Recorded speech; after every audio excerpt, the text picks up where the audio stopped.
하고 있는 30대 여성입니다. 드라마 대사 중에 미혼은 재미없는 천국, 결혼은 재미있는 지옥이라는 대사가 있더군요. 그 말을 들으니 헛웃음이 났어요. 재미라도 있었다면 만신창이가 되면서 굳이 이혼을 하진 않았을 테니까요. 뭐든 시작은 쉽잖아요. 약간의 기대라도 있기 마련이니까요. 하지만 끝내는 건 의외로 힘들어요. 미련 때문에 그러냐고요? 아니요. 그동안 들어간 시간과 노력, 열정이 아까워서 순순히 끝낼 수 없기 때문이에요. 어떻게 하면 제대로 빅엿을 먹이고 끝낼 수 있을까 고민하다 보니 시간이 걸리는 건 당연하죠. 제가 이혼을 하는 데까지 시간이 걸렸던 것도 이런 이유였어요. 받은 만큼 되돌려주자 싶었거든요. 제가 남편과 처음 만난 곳은 20대 중반 3년간 다니던 회사를 그만두고 이직한 회사였어요. 이전 회사보다 규모도 작고 복지도 별로였지만 개인 사정상 어쩔 수 없이 이직을 해야만 했던 차였죠. 저는 전 직장 사수와 사내 연애를 했었는데 혼단까지 오고 가던 상황에 남친이 그동안 양다리를 걸쳐왔던 사실을 알게 돼서 헤어졌거든요. 그런데 남친의 양다리 상대가 하필 회사의 주 거래처 사장 딸이라서 상황이 묘하게 흘러간 거죠. 처음엔 다들 남친을 파렴치한 놈으로 받아들였었는데 점점 피해자인 저를 방해꾼 보듯 하게 된 거예요. 과장님은 아예 대놓고 그러시더군요. 내가 민주씨 생각해서 하는 말이니까 너무 야속하게 듣지 마. 솔직히 회사 입장에선 윤대리가 민주씨보다는 신 사장님 딸이랑 결혼하는 걸 원하는 분위기야. 윤대리가 신 사장님 사위가 되면 큰 거래처를 붙잡아 두는 건데 안 그래? 어차피 엎질러진 물이라면 괜히 질질 끌지 말고 끝내는 것도 방법이야. 내가 살아보니 그렇더라고. 윤대리가 죽일 놈인 건 맞지만 당장 회사에 득이 되는 사람은 민주씨가 아니라 윤대리니까. 내 말 무슨 뜻인지 알겠어? 결국 저보고 회사를 나가란 소리였죠. 나를 원치 않는 회사에 붙어있는 건 정말 역겹고 구차한 일이었어요. 어제까지도 내 곁에 있던 사람들이 모두 제게 등을 돌리고 마치 저를 투명인간인 것처럼 대했으니까요. 점심시간에도 누구 하나 밥 먹으러 가자고 말 건네는 사람이 없었어요. 다들 저한테 어지간히 버티고 그만 회사를 나가달라는 눈빛이었죠. 사랑했던 남자의 변심과 친했던 동료들의 배신으로 저는 뭔가 마음이 피폐해지기 시작했어요. 그래서 정신과 상담을 받게 되었고 의사 선생님의 도움으로 남친과 회사를 상대로 소송을 걸 수 있었어요. 소송을 진행하는 중에도 하루도 빠짐없이 출근을 했던 저는 회사로부터 소송을 취하하라는 압력을 받았고 그래도 끝까지 버티자 그제야 남친을 해고하더라고요. 너 대신 회사가 남친한테 복수를 해줬으니 이 정도에서 타협을 하자는 신호였죠. 그걸 모르는 바 아니지만 남친에 대한 복수는 복수고 제가 3년이나 다닌 회사로부터 받은 상처는 조금도 나아진 게 없었기에 끝까지 소송을 취하하지 않았어요. 그렇게 반년 넘게 이어진 소송 끝에 저는 회사 차원의 사과와 정신적 피해 보상금을 받을 수 있었어요. 그리고 사건 이전의 업무로 돌아갈 수 있게 되었죠. 하지만 사람 감정이란 게 법원 판결이 끝났다고 해서 그간의 일이 없었던 것처럼 깔끔하게 지워지나요? 내 옆자리 동료를 볼 때마다 점심시간에 밥 먹으러 가자고 저를 부르는 사수를 볼 때마다 속에서 욕지기가 일 정도로 싫었어요. 그들이 얼마나 잔혹한 인간들인지 이미 알았기 때문이었죠. 그래서 회사에 사표를 냈어요. 사표를 내고 나오는데 전 남친과 친했던 이 대리가 저 들으란 듯이 큰 소리로 그러더군요. 어차피 나갈 거 괜히 주변 사람들만 힘들게 하고 있어. 와, 저런 여자 만날까? 어디 두려워 연애하겠나? 회사 잘린 윤대리만 불쌍하지. 제 뒤통수에 대고 멋대로 짓거리는 인간들의 목소리가 하나하나 모처럼 제 가슴에 꽂혔어요. 너덜거리는 마음을 추스르며 사무실을 나서려는데 누군가 기어이 도화선에 불을 지피더군요. 조용히 해요. 그러다 이 대리님까지 고소하겠다고 그러면 어떡해요. 원래 집 앞 제대로 못 챙기는 것들이 피해자 코스프레 쩐다니까. 그 말에 각성이 된 저는 들고 있던 종이박스를 바닥에 내려놓곤 방금 그 말을 한 여직원 앞으로 갔어요. 그리곤 빤히 쳐다보며 말했죠. 원한다면 다들 고소해 줄게요. 근데 상희 씨는 고소 안 할래요. 나 아니어도 고소해 줄 사람 있으니까. 이 대리님 사모님도 아시나요? 상희 씨랑 이 대리님이 내연관계인 거? 어머, 누가 내연관계래. 말하자면 난 오피스 와이프일 뿐이야. 그 이상도 그 이하도 아니라고. 자기 인생 망쳤다고 남의 인생까지 시궁창으로 끌고 들어갈 생각 마. 오피스 와이프 같은 소리 하고 있네. 회사에 그딴 게 왜 필요해? 아침마다 칼각 세워가며 다림질한 와이셔츠 입혀 출근시키는 와이프가 엄연히 집에 있는데 오피스 와이프 따위가 뭐가 필요해? 은근슬쩍 스킨십 해가며 야근 핑계 대고 모텔 드나드는 게 오피스 와이프? 이봐요, 전상희 씨, 정신 차려요. 그런 걸 보고 불륜이라고 하는 겁니다. 그러니까 남의 상처 후벼 팔 생각 말고 앞으로 개망신 당할 당신 미래나 걱정하라고요. 알았어요? 생각 같아선 그동안 회사에서 벌어진 온갖 추잡한 일들을 다 까발리고 싶었지만 이런 인간들과 한시도 더 함께 있고 싶지 않아서 그대로 사무실을 나왔어요. 다른 부서에 있는 친한 동기한테 들었는데 얼마 뒤 이대리 부인이 회사로 찾아와 상희 씨 머리채를 잡는 사건이 있었다고 하더군요. 야근을 한다던 남편을 위해 아이와 함께 간식을 들고 회사에 찾았던 이대리 부인은 경비 아저씨로부터 그 부서는 거의 야근을 안 한다는 얘기를 들었던 거죠.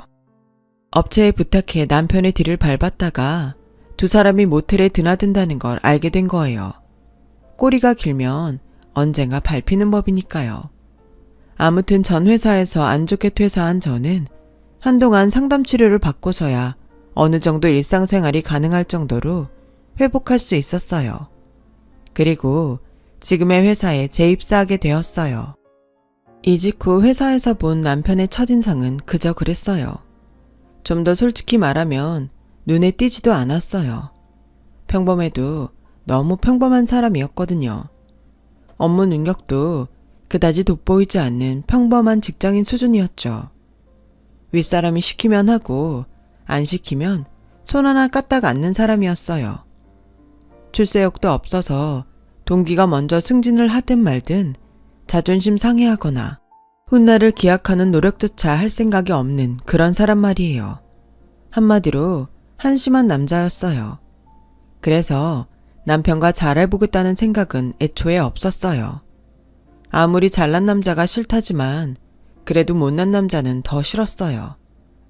전 회사에서 잘나가던 남자랑 사내 연애를 하다 된통 당한 덕에 잘난 남자 트라우마가 생기긴 했지만 그래도 자기 인생을 가꾸지 않는 사람은 매력이 없으니까요. 그런데 제 안중에도 없던 남편이 제 눈에 들어오게 된 사건이 생겼지 뭐예요. 바닥이 좁다 보니 전 직장에서 있었던 제 소문이 이직한 회사까지 들리는 건 시간 문제더라고요. 입사한 지 석 달쯤 됐을까요? 왠지 회사 사람들이 저를 바라보는 눈빛이 달라졌다 했는데 아니나 다를까 이미 제 소문이 쫙 퍼졌더라고요. 그냥 있는 그대로 퍼졌으면 그나마 다행인데 완전 민폐덩어리에 도라이처럼 부풀려진 거 있죠. 아직 사람들과 친분을 쌓기도 전이라 다들 색안경을 쓰고 보더라고요. 이러다 여차하면 이 회사도 그만둬야 하는 게 아닐까 생각하고 있었는데 그 일이 벌어진 거예요. 점심시간에 여직원들이 탕비실에서 제 뒷담화를 하고 있었는데 하필 제가 그걸 듣고 만 거였죠. 전 회사에서 완전 또라이였더라니까. 내 친구가 민주씨랑 같은 부서에 있었는데 가관도 아니었대. 같은 부서 남자들한테 꼬리치는 건 기본이고 수 틀리면 동기고 사수고 할 거 없이 소송 걸겠다고 협박해서 돈 뜯어내는데 당한 사람이 한둘이 아니래. 글쎄, 하도 평판이 안 좋아서 회사에서 나가라 그랬더니 회사까지 소송 걸어선 한 미천 챙겼다잖아.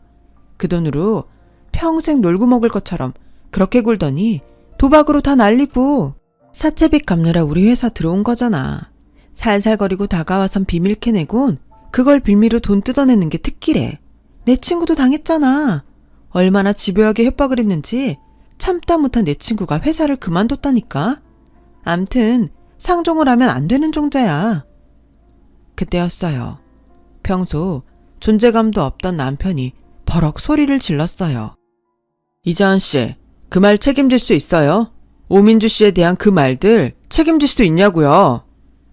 아니, 그걸 내가 왜 책임을 져요? 난 그저 사실을 사실대로 말한 것뿐인데. 아무렴 아니 땡 굴뚝에 연기 나겠어요? 괜히 나한테 그래. 본인한테 확인도 안 해보고 함부로 사람을 매도하고 있으면서 그 말에 책임질 생각도 안 한 거예요? 그 회사에 친구가 있다고 그랬죠? 그분 성함이 어떻게 됩니까? 사실이라고 했으니 전화해서 직접 확인해도 되는 거죠? 아, 그보다 여기 당사자가 있으니까 직접 물어보면 되겠네요. 오민주 씨, 지금 이 말들 사실입니까? 순간 기가 막혀서 말도 안 나왔어요. 이런 상황에 제 입으로 기다 아니다 말하는 것도 웃긴 일이니까요. 하지만 그냥 덮고 지나갔다간 앞으로 또 어떤 말도 안 되는 유언비어가 퍼질지 몰라 확실히 하기로 했어요. 그래서 전 회사에서 있었던 일들을 전부 말했어요. 그리곤 저에 관한 헛소문을 퍼뜨린 여직원에게 소문의 진원지인 친구의 이름을 물었더니 예상했던 대로 사내 불륜으로 망신당하고 회사를 그만둔 바로 그 여직원이었더라고요. 제 말 못 믿겠으면 친구분과 함께 삼자대면해요. 나한테 법원에서 받은 판결문도 있으니 원하시면 보여드릴 수 있고요.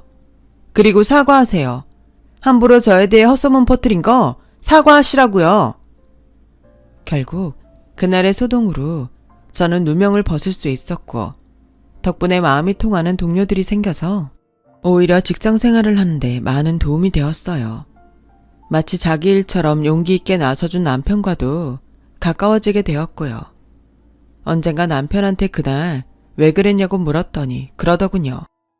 남자는 내 여자다 싶은 사람을 위해서는 없던 용기도 낼 수 있어. 당신은 나한테 관심이 없었는지 몰라도 난 자기가 첫 출근하던 그날부터 찜해놓고 있었거든.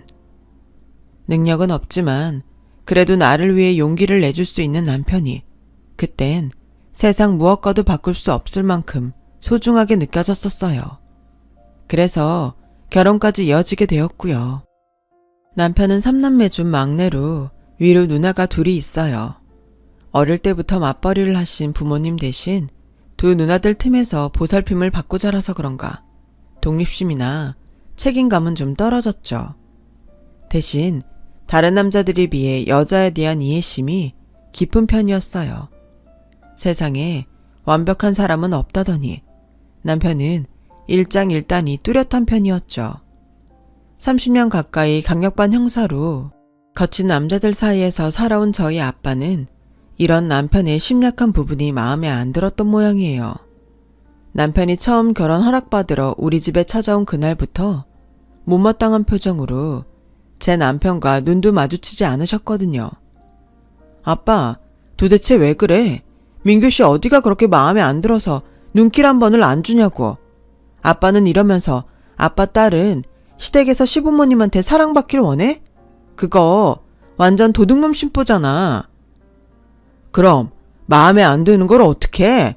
사람 눈 피하는 것도 마음에 안 들고 툭 하면 내 뒤에 숨어서 전부 너한테 떠넘기는 것도 싫어. 사내 자식이 갓바도 없이 비실비실해가지고는 저걸 어디다 써먹어. 세상에 반이 남잔데 왜 하필 저런 놈을 사윗감으로 데려와선 이렇게 아빠 속을 썩이냐. 기왕 데려올 거면 좀 남자다운 놈으로 데려오면 좀 좋냐고. 남자다운 남자?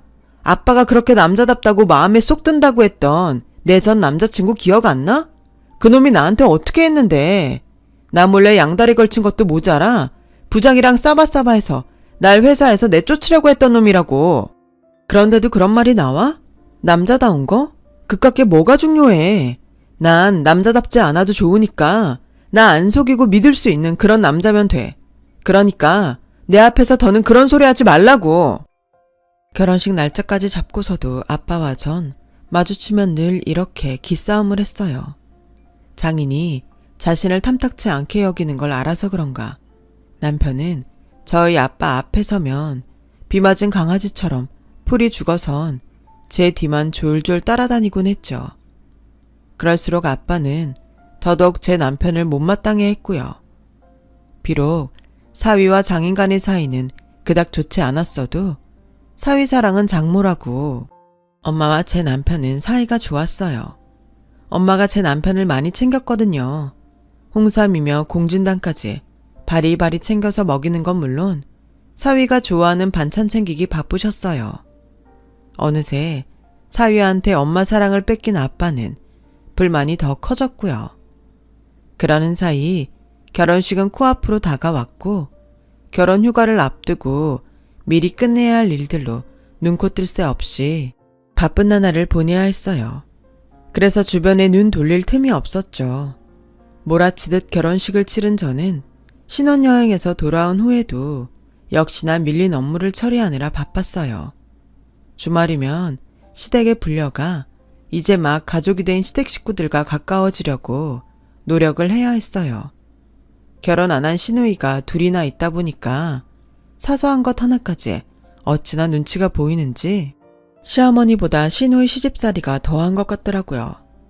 마치 온 사방에 CCTV를 설치해 놓은 것처럼 시누이들의 시선을 받으며 행동하려니 걸음걸이 젓가락질 하나까지도 눈치가 보여 불편했어요.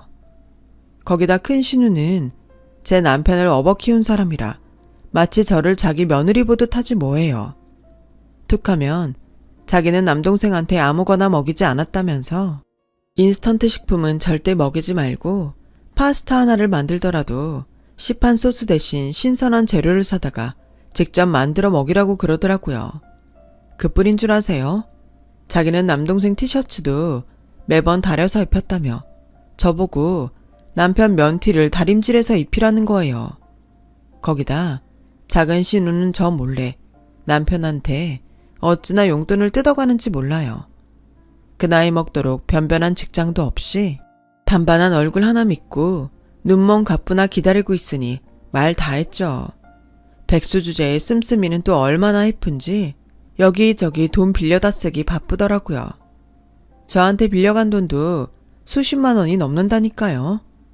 그런데도 시부모님은 어찌나 천하태평이신지 몰라요. 결혼 전에는 몰랐던 시댁 상황과 직면에 하루하루 적응해가느라 저는 결혼 후 친정에 통 신경을 쓰지 못했어요. 자식이라곤 저 하나뿐인데 말이죠. 그렇게 몇 달이 지난 어느 날 늦은 밤에 아빠가 술에 취해 전화를 했더라고요.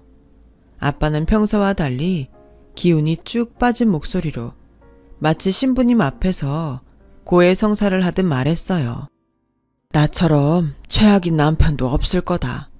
평생 범인 잡느라고 뛰어다닐 줄이나 알았지? 한 입을 덮고 사는 내 와이프 아픈 것도 몰랐으니 말이다. 네 엄마 나 같은 놈 만나지 않았으면 그런 몹쓸 병도 안 걸렸을 거야. 네 엄마 허구한 날 파이프에 맞고 범인들 칼에 찔리고 들어오는 남편 때문에 한순간도 마음 편히 지낸 적 없었다.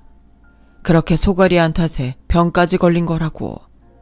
네 엄마 불쌍해서 어쩌냐? 아빠, 그게 무슨 말이야? 엄마가 무슨 병에 걸렸길래 그래? 무슨 소린지 정확히 좀 말해봐. 유방암이라고 하더군요. 검사를 더 해봐야 알겠지만 수술이 불가피할 거라고 했어요. 내 발등에 떨어진 불 처리하느라 엄마한테 신경을 쓰지 못한 게 그렇게 미안할 수가 없었어요. 그래서 엄마가 입원하기로 한 날은 회사에 월차를 내고 엄마를 모시고 병원으로 갔어요. 일단 입원부터 하고 몇 가지 검사를 한 뒤 상태를 봐서 바로 수술에 들어갈지 여부를 정한다고 하더군요. 검사 결과를 기다리며 초조한 시간을 보내야 되는데 8인실은 복잡할 것 같아서 2인실을 잡았어요. 요즘은 대학병원 2인실도 보험 처리가 돼서 저렴하게 쓸 수 있거든요. 게다가 엄마 앞으로 실비보험까지 다 드러나서 비용 걱정도 덜 했고요. 그런데 퇴근 후 병원으로 온 남편이 2인실에 있는 엄마를 보더니 대뜸 그러는 거 있죠.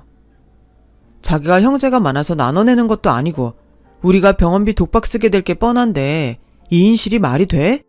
당장 돌아가실 것도 아닌데 저렴한 8인실로 하지 그랬어. 병원비를 어떻게 감당하려고 그래? 자기야, 무슨 말이 그래. 그러니까 자기 말은 우리 엄마가 빨리 죽을 거 아니니까 싼 방에서 지내게 하라는 거야, 뭐야. 장모 병원비 내는 게 그렇게 아까워서 몸은 좀 어떠시냐는 인사도 하기 전에 돈 얘기부터 꺼내는 거냐고. 자기 부모라도 그렇게 말하겠어? 우리 엄마가 자기한테 얼마나 잘해줬는데 이럴 수가 있어.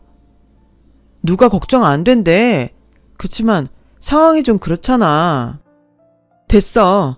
돈 문제라면 걱정 마. 안보험이며 실비까지 엄마 앞으로 충분히 드러났으니까 당신 보고 돈 내란 소리 절대 안 해. 그러니까 우리 엄마 목숨 가지고 계산기 때리지 말라고. 아픈 장모한테 위로는 못할 망정 병원비 타령부터 하는 남편이 그렇게 야속할 수가 없었어요.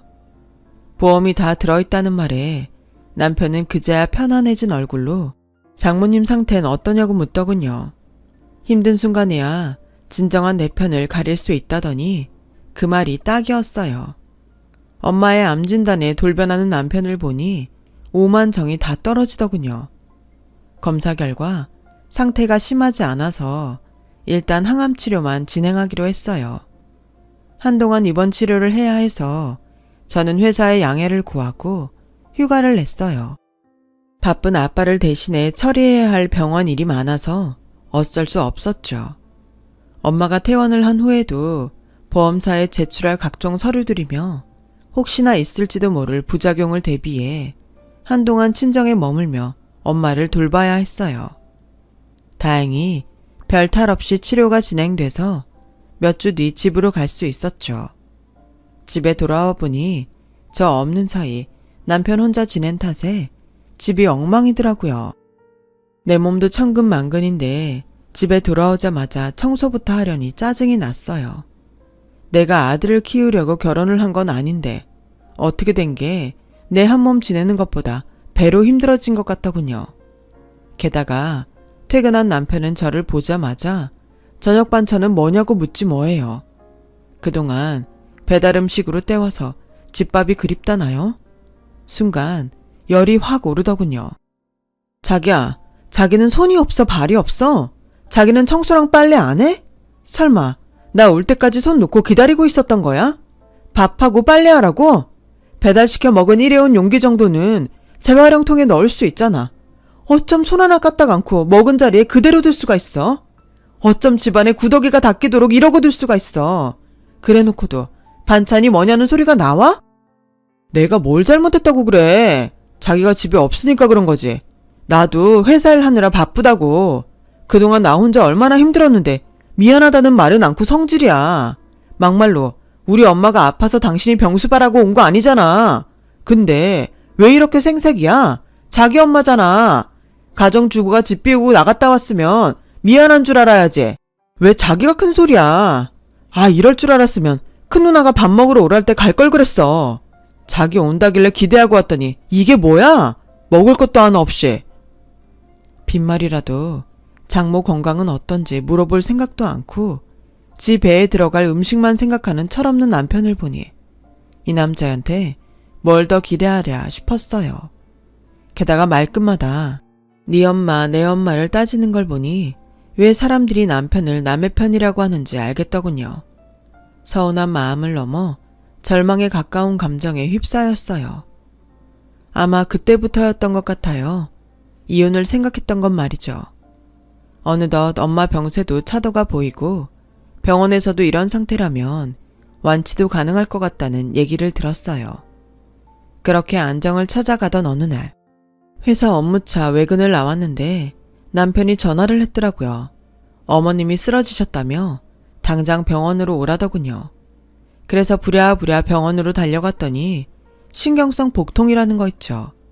수액 맞고 바로 퇴원하시면 된다고 하길래 안심을 했는데 글쎄 남편이 기를 쓰고 입원을 해야 한다고 우기지 뭐해요. 그것도 1인실에요. 자기야, 의사 선생님도 굳이 입원할 필요 없다고 하는데 왜 고집을 부려? 게다가 1인실이 웬 말이야? 왜? 우리 엄마는 1인실에 입원하면 안 돼? 자기도 알잖아. 우리 엄만 사람들이랑 부대끼는 거 엄청 싫어하는 거. 신경성 복통인데 사람들 바글거리는 다인실에 어떻게 모셔? 돈 때문에 그러는 거면 걱정하지 마. 자식이 셋인데 그깟 병원비가 문제겠어? 그러니까 당신은 걱정 말고 일단 입원 수속이나 해줘. 암에 걸린 저희 엄마는 8인실이면 충분하다던 인간이 지 엄마 아프니까 1인실부터 잡으라고 난리더라고요. 찰떡선이 없는 둘째 시누이는 1인실 어메니티인 록시단 목욕 세트를 보고는 간호사를 붙잡곤 한 세트만 더 달라고 때를 쓰지 뭐예요. 황당한 표정의 간호사 앞에서 어찌나 창피했나 몰라요. 그렇게 기어이 1인실에서 이틀을 보낸 시어머니는 퇴원을 하게 되셨어요. 그런데 어머님 앞으로 들어놓은 보험이 하나도 없어서 병원비가 엄청 나왔지 뭐예요. 거기다 1인실은 보험도 안 돼서 특급 호텔 숙박비만큼 병실비가 나왔더라고요. 가관인 건 그 다음이었어요. 며칠 뒤 해외 출장 갔던 큰신우가 돌아왔어요.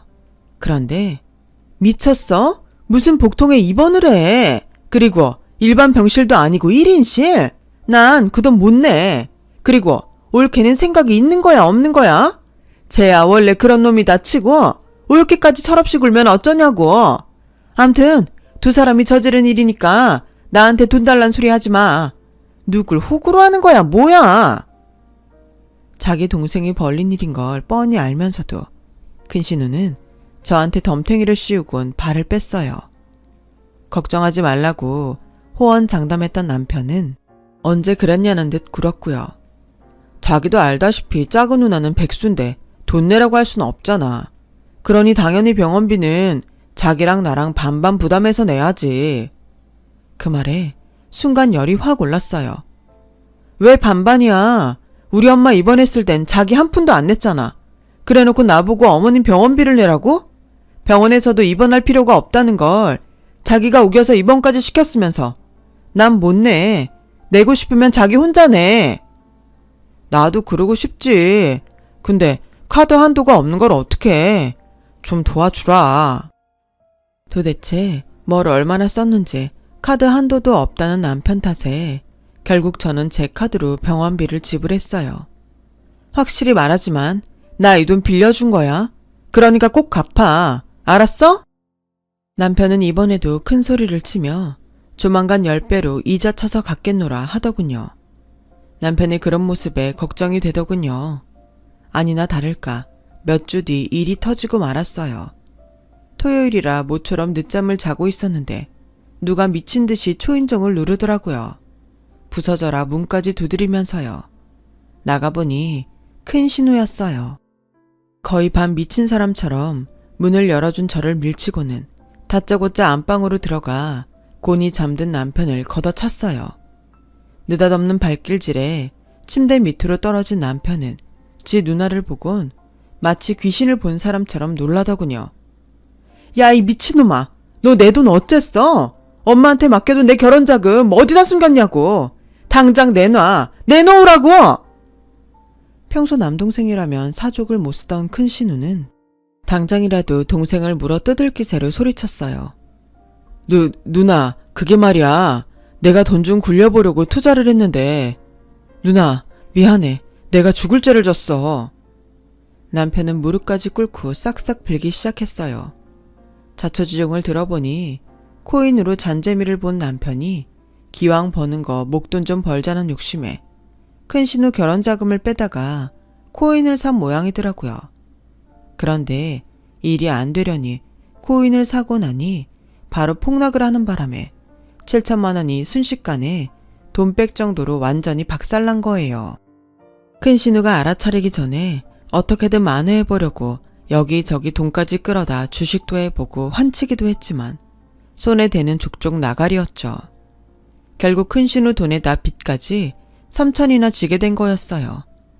기가 막힌 건 저도 마찬가지였지만 워낙 큰 신우가 울고불고 난리를 치는 통에 저는 화도 제대로 내지 못한 채 큰 신우 눈치를 봐야 했어요. 그거 내 결혼 자금이란 말이야. 당장 올 가을에 식 올려야 하는데 돈 한 푼 없이 어떻게 결혼을 해? 너 다음 달까지 어떻게든 돈 가져와. 정 안 되면 이 집 전세라도 빼서 내놔. 명심해. 다음 달까지야. 신위는 이를 박박 갈며 돌아갔어요. 당신 이제 어쩔 거야? 큰언니 돈도 그렇고 빚삼차는 또 어쩔 거냐고. 왜 나한테 상의도 않고 일을 저질러. 이래놓고 또 나보고 해결해달라고 그러려고? 이번엔 나도 못 도와줘. 그러니까 당신이 직접 해결해. 걱정하지 마. 당신은 그냥 굿이나 보고 떡이나 먹으라고. 걱정 말라는 남편의 말에 저는 오히려 더 걱정이 됐어요. 다음날 아빠 생신이라 점심때 우리 부부는 친정으로 향했어요. 그런데 그날따라 남편이 저희 엄마 옆에 딱 붙어선 속닥거리지 뭐예요. 물론 평소에도 사이가 좋았던지라 그러려니 하긴 했는데 그날은 유독 남편이 말이 많더라고요. 아빠 생신상이 다 차려지고 다들 식탁에 둘러 앉았어요. 케이크에 촛불도 끄고 막 수저를 들려는데 남편이 대뜸 그러는 거예요. 근데요, 장모님, 보험금이 얼마나 나왔어요? 몇천 되죠? 장모님, 보험도 많이 들어놨다 그러던데 그걸로 저희 여행 보내주세요. 네? 장모님 투병하시는 동안 이 사람이 집도 비우고 어머님 병수발했잖아요. 그 바람에 저 제대로 먹지도 못하고 방치돼 있었다고요. 하나뿐인 사회한테 그 정도 포상은 해주실 수 있는 거잖아요. 안 그래요, 장모님? 남편이 노린 게 이거였던 거예요. 저희 엄마 암 진단비를 받아찰 요량이었던 거죠. 엄마는 당황해선 아무 말도 못했어요. 그러자 아빠가 밥숟가락을 식탁에 탁 내려놓고는 소리치셨어요. 이게 무슨 개벽다기 같은 소리야. 네 놈이 뭐한 게 있다고 여행을 보내달래. 그게 무슨 돈인지 알면서도 그딴 소리를 해. 아무리 철딱소니가 없어도 그렇지. 너 결혼하고 지금까지 네 장모 위에 꽃 한 송이라도 들고 온 적 있냐? 너 올 때마다 홍삼이며 녹용이며 몸에 좋다는 건 다 갖다 바친 장모한테 네 놈이 뭐 하나 해준 적 있냐고. 암투병하는 네 장모한테 네 놈이 영양제 한번 사오기랬냐? 입맛 없을 때 먹으라고 케이크 한 조각을 사오기랬냐? 그래놓곤 뭐가 어쩌고 어째? 해외여행! 돈이 썩어 문드러져도 니깟 놈한테는 내 안 준다. 그동안 내 딸 생각해서 참았다만 내 더는 네 놈 안 봐준다고. 그러자 남편이 투정 부리는 아들처럼 볼멘 소리로 그러는 거예요. 장모님이 그 돈 안 주시면 저 죽어요. 저희 누나한테 맞아 죽고 사채업자한테 끌려가 죽는다고요. 장모님, 그 돈 저 좀 주세요. 아니, 빌려주세요. 그러면 제가 몇 배 이자 쳐서 갚아드릴게요. 제발요. 결국 남편은 저희 아빠 앞에서 이실직고를 하게 되었고 보다 못한 아빠는 당장 이혼하라고 소리치셨죠. 정신 차려 이놈아. 머리에 똥만 차선 그 나이 먹도록 지 누나랑 와이프한테 패만 끼치고 사는 놈이 뭘 해서 네가 그 돈을 만회해. 어림도 없다 이놈아. 내가 형사생활하면서 너 같은 놈들 한두 번 겪는 줄 아냐? 입만 열었다 하면 거짓말해. 사고 쳐놓은 뒷소습은 나 몰라라 하고 결국 주변 사람들만 힘들게 하는 놈들 그거 죽을 때까지 못 고친다. 난 더 이상 너 같은 놈한테 내 딸 맡길 수 없으니까 당장 이혼해. 한 번만 더 내 눈에 띄면 그때 네 놈 철창신세질 줄 알아. 결국 우리 부부는 이혼을 하게 되었고 남편은 전셋집을 빼서 큰 신우 결혼 자금을 갚았어요.